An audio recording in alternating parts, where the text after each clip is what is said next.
We all know that the author of these memorable characters is none other than the magnificent Dr. Seuss. But did you know that Dr. Seuss was instrumental in helping the United States to victory against fascism and dictatorship during World War II? Theodore Seuss Geisel was born on March 2, 1904 in Springfield, Massachusetts. A child of World War I, Geisel acquired a sense of patriotism that would remain with him his entire life. He was ridiculed throughout most of his childhood because of his German ancestry. So, to prove his American patriotism, he became one of the top U.S. Liberty bond sellers with the Boy Scouts. In fact, he sold so many bonds that he was supposed to receive an award from President Theodore Roosevelt. In 1923, Geisel attended Dartmouth College, where he wrote for their humor magazine, The Jack-O-Lantern. It was there that he discovered his love of humorous writing and created the pseudonym Seuss. In 1926, Seuss studied abroad in England, and that is where he met his first wife, Helen Palmer. To support himself and Helen during the Great Depression, Seuss made money drawing cartoons for advertisements. He became a household name for an advertisement he created for an insecticide called Flit. During his advertising career, Seuss drew cartoons for General Electric, NBC, Standard Oil, Ford, and many more. Inside every Ford, there are parts, many parts. Each one designed by Ford engineers, designed to fit perfectly to do their job inside your Ford. When any of these parts need replacing, don't get new parts just anywhere. Get them at your dealers. Get genuine Ford parts. They're made to fit right. And last longer.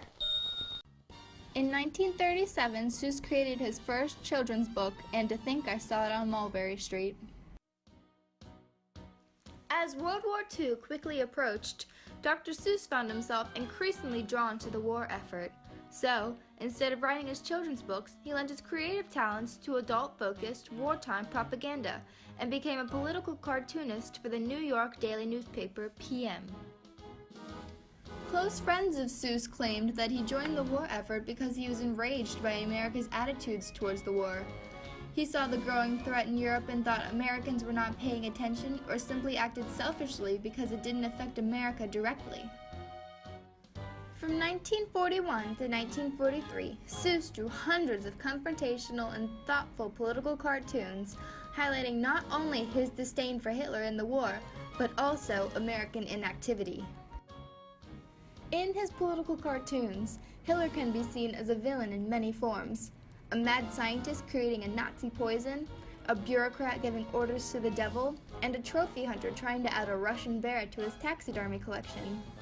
However, in contrast, Mussolini was depicted as a bumbling idiot. In one of his cartoons, the Italian dictator furiously pedals a motorbike while tied to a tree. After publishing a large number of political cartoons, Seuss joined the U.S. Army in 1942. The Army placed him in the Information and Education Division.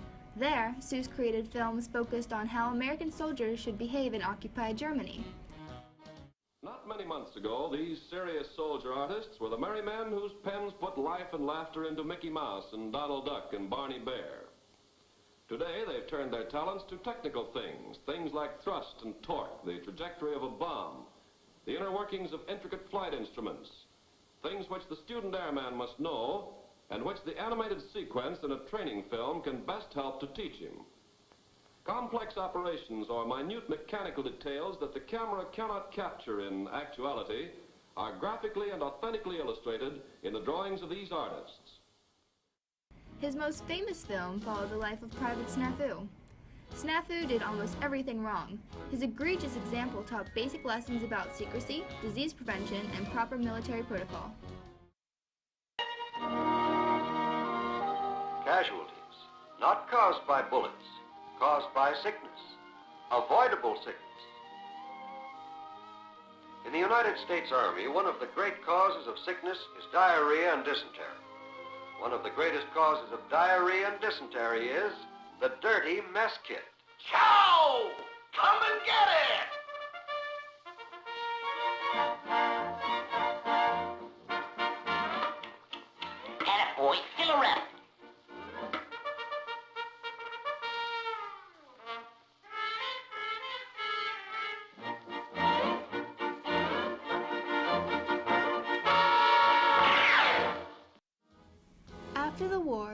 continued working on Army films. Most of the films focused on life after the war and what the United States wanted to do to keep the peace.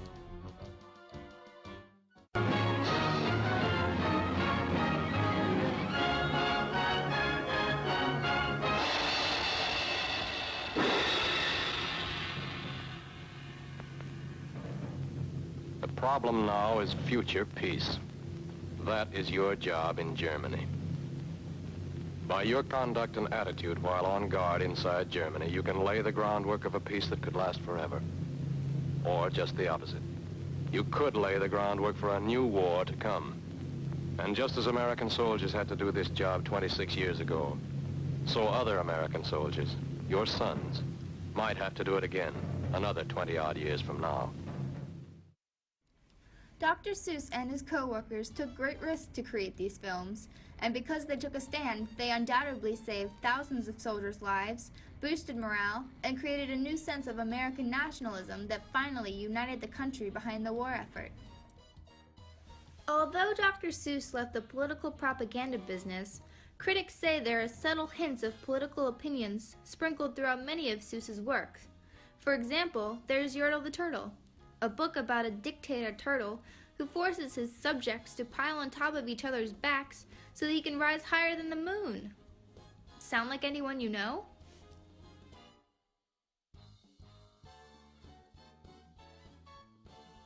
Many of Dr. Seuss's books help children learn to read. However, some of his stories were met with controversy due to the political themes, such as The Lorax, which shows Seuss's deep hatred of pollution, and the Butter Battle book, which depicts his disgust with the nuclear arms race and the Cold War.